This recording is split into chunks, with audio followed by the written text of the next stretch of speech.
All right, so I'm back here again to talk to you about my current research project, which is the one I'm actually being paid for, contrary to Archaeobotany, and which is looking at the history of women in the development of Pacific archaeology. So a lot of echoes with the presentations, the two presentations just before. So this project, sorry, I said I was going to present it in French actually. So je vais parler en français. Et les people qui ont les translation thing can listen to it. Okay, stop with the Jean-Claude Van Damme style, French-English style. Donc, mon nouveau projet de recherche, en fait, est né directement de la recherche que j'ai conduite dans un projet précédent où je travaillais avec Matthew Spriggs, qui avait mis en place ce projet qui regardait l'histoire de l'archéologie dans le Pacifique. Et dans ce projet, j'étais chargée de regarder l'histoire de l'archéologie francophone en particulier. Et donc, au fur et à mesure des années, j'ai commencé à construire ce magnifique arbre généalogique de nos ancêtres à tous. Et à un moment, je me suis rendu compte avec horreur que c'était un système patrilinéaire, voire patriarcal, alors que je savais très bien qu'il y avait des femmes, en fait, dans l'histoire de l'archéologie. Mais elles étaient plus difficiles à trouver, elles étaient un peu cachées dans les archives, mais elles étaient bien là. Alors, j'ai commencé à me poser la question aussi au niveau de l'histoire de l'archéologie non francophone dans le Pacifique, et c'est la même chose. En fait, les femmes sont présentes depuis le début, mais elles sont un peu à la marge, comme souvent dans l'histoire des sciences. Et donc, c'est quelque chose qui a été reconnu d'une manière générale dans l'histoire des sciences, en fait, que les femmes ont été présentes depuis le début dans le développement de la science, mais qu'elles sont toujours restées une minorité. Évidemment, il y a plusieurs raisons qui ont été identifiées pour ça.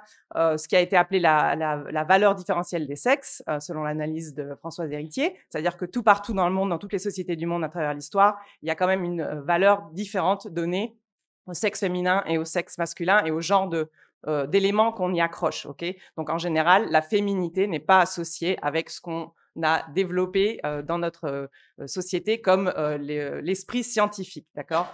Et il y a aussi tout simplement les droits humains. Pendant très longtemps, les femmes n'ont pas du tout eu les mêmes droits humains que les hommes, ok?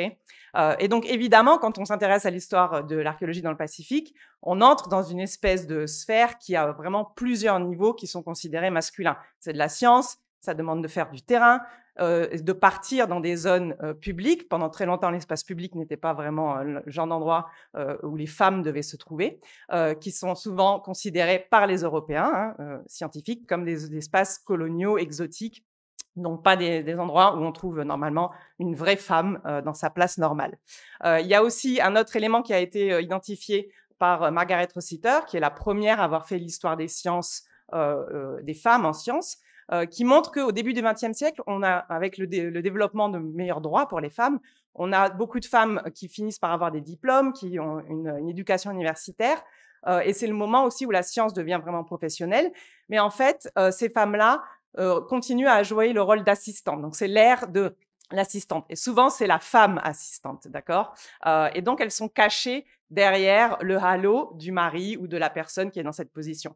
Et donc, c'est ce que Margaret Rossiter a expliqué comme le Matilda Effect, okay? La disparition des femmes scientifiques dans les histoires qu'on se dit nous-mêmes sur l'histoire de la science. Donc, à partir de là, le projet Pacific Matilda est né. J'ai eu la chance d'avoir un financement pour pouvoir le mener. Et donc, ça fait 3 ans maintenant qu'on travaille dessus.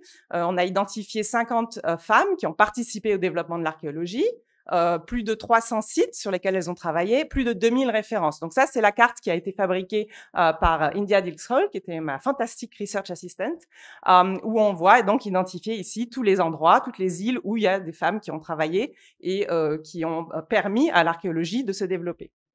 Associé à cette carte, il y a une base de données qui est en ligne, Zotero, où vous pouvez trouver toutes les publications écrites par des femmes ou elles sont parfois pas auteurs, mais elles sont dans les remerciements, dans les acknowledgements, et on se rend compte qu'en fait, ces travaux-là n'auraient pas pu être publiés sans ces femmes particulières, d'accord?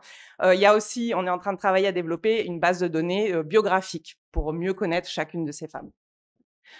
Donc maintenant, je vais vous emmener dans un petit voyage en parlant de quelques exemples et passer un peu plus de temps en fait sur les exemples polynésiens.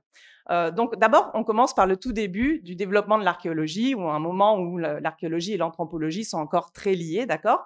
Et en fait, à cette période-là, on a déjà un certain nombre de femmes qui font partie des premières personnes à s'intéresser au passé des gens du Pacifique. Donc là, il y a quelques noms. Ceux qui sont soulignés, c'est ceux sur lesquels on a maintenant des publications où les publications sont en cours.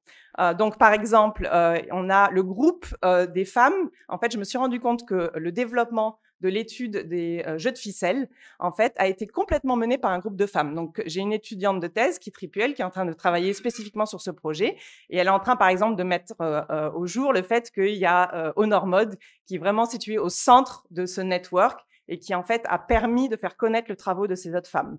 Un autre exemple, c'est Adèle de Dombasle. Donc, récemment, avec Guillaume et notre collègue Théano Jaillet, on a pu publier un catalogue sur les dessins d'Adèle de Dombasle, qui a visité les Marquises notamment et la Polynésie française en 1847. Et pendant longtemps, on connaissait quelques dessins d'Adèle de Dombasle au musée du Quai Branly, qui représentent des sites archéologiques des Marquises, donc très utiles pour l'archéologie.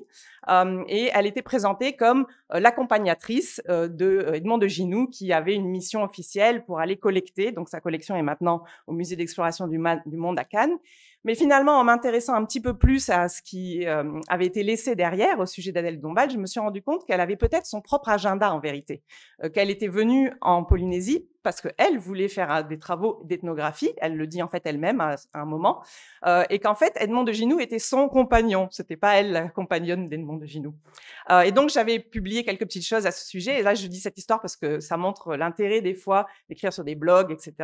Parce que j'ai été contactée par Gillian Closs, une des descendantes d'Adèle de Dombasle, qui donc avait retrouvé dans une de des boîtes laissées par sa grand-tante un manuscrit entier écrit par Adèle de Dombasle au sujet des îles Marquises, de l'histoire des îles Marquises, de la culture des îles Marquises, jamais publié, et plusieurs autres dessins qu'on a pu donc inclure dans cette exposition et dans ce catalogue, et qui vont être très utiles pour les études archéologiques et d'anthropologie sur les Marquises. Donc, on retourne à notre petite liste ici. On rentre ensuite dans la période des archéologistes pionniers, les premiers archéologistes de terrain, archéologues. Donc, évidemment, il y a Catherine Routledge, qu'on connaît tous, mais il y avait un certain nombre d'autres personnes, y compris des femmes assistantes comme Margaret Stokes, qui, vous le voyez ici, est prête à aller fouiller avec son mari. Et on a aussi Margaret Schurig, qui a écrit en fait la référence pendant de nombreuses années sur les études céramiques en Océanie. Laura Thompson, qui est en bas ici. Et en fait, il faut savoir que Schurig et Thompson, c'est en fait les deuxième et troisième PhD en archéologie du Pacifique, juste après Linton. Et il y a aussi Christina Jefferson, par exemple, qui a travaillé dans les Chatham Islands, etc. On a aussi tout le groupe aussi des assistantes volontaires et étudiants qui travaillent dans les musées. Et là, par rapport à l'Océanie, particulièrement le groupe des volontaires qui ont travaillé au Musée de l'Homme et qui ont développé la Société des océanistes, justement. Et donc là, à nouveau, je me suis rendu compte en travaillant d'abord sur Paul Rivet, qui en fait, je pense, était le vrai fondateur des études d'archéologie océaniste en France. Bon, ça, c'est un autre sujet. Mais c'était aussi, il se disait lui-même, un féministe. Et donc, il était, vous voyez, tout le temps entouré d'un grand nombre d'assistantes et de femmes. Et il se targuait d'avoir un tiers des étudiants de l'Institut d'ethnologie qui étaient des femmes. Il était très fier de ça.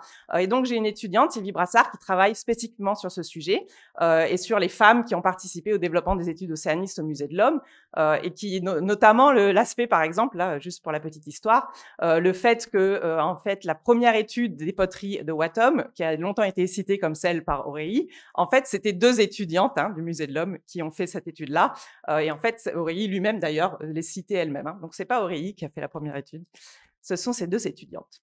Ensuite, on part dans la période des archéologues qui ont été les premières à tenter d'avoir une carrière académique. Donc, il y a Marie-Elisabeth Schuttler, je ne vais pas rentrer dans les détails puisque je viens juste de faire une présentation à son sujet à l'IPPA, mais en fait, elle a joué un rôle beaucoup plus important que ce qu'on s'est dit nous-mêmes dans notre histoire par rapport à la fameuse expédition Gifford et Schuttler et Schuttler, normalement. Et il y a aussi Suzanne Bulmer qui a dû quitter le monde académique. Mary Kellum, pareil. Janet Davidson, qui, elle, fait partie des premières à avoir eu une vraie carrière, par contre. Et on a aussi le groupe des experts autochtones, qui sont encore plus cachés, évidemment, et encore plus difficiles à découvrir. Il y en a quand même certaines qui ont un rôle très reconnu. Donc là, par exemple, il y a une image de Marika Wenapukui, qui est quand même quelqu'un qui a une place bien reconnue dans le monde hawaïen, au niveau des cultures, la culture matérielle, des études de culture matérielle. Victoria Rapaongo Tepuku, dont on a juste parlé, et je vais essayer d'en parler un peu plus si j'ai le temps. et Aurora Natua. Donc, on a le petit panneau dehors sur l'exposition.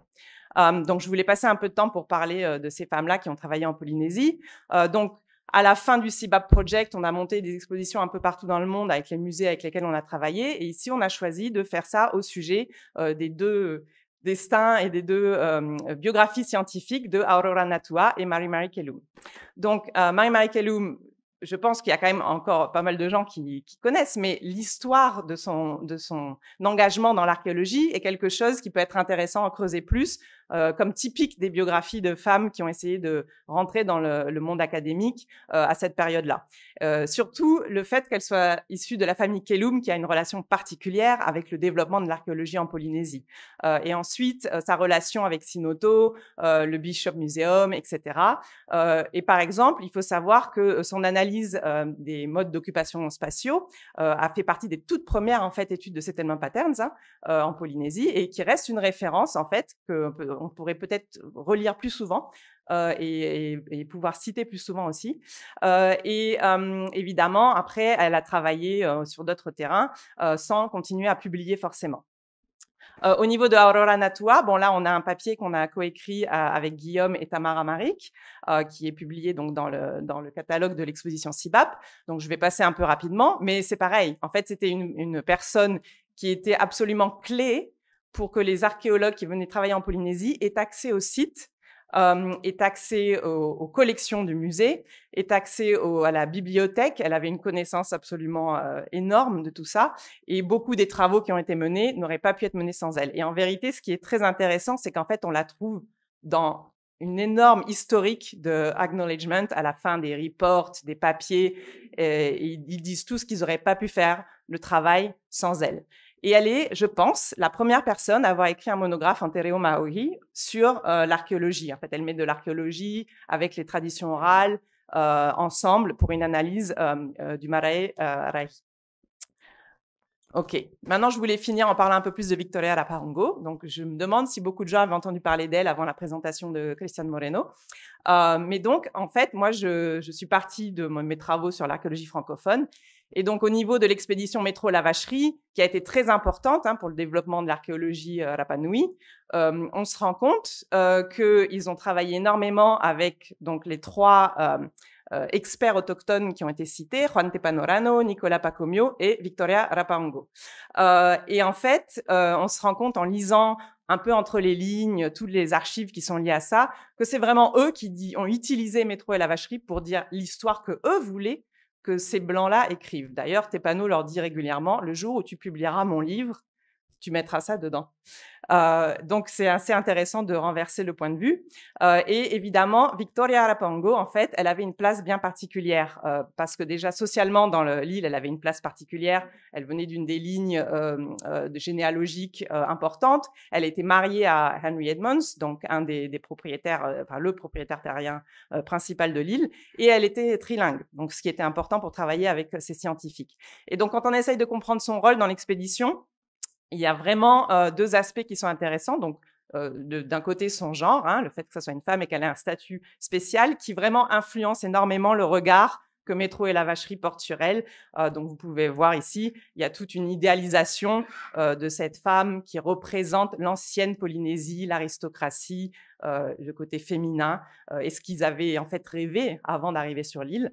Et ça, c'est le dessin fait par La Vacherie, en fait, un des portraits faits par La Vacherie de Victoria. Et c'est lui qui est assis là avec elle. Donc, vous pouvez voir le regard quand même qui est porté sur elle.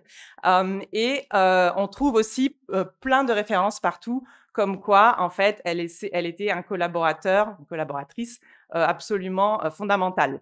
Et en fait, toutes les histoires de tradition orale liées à l'interprétation des sites archéologiques sont passées par elle, même ceux qui ont été donnés par les autres informateurs de Métro et La Vacherie.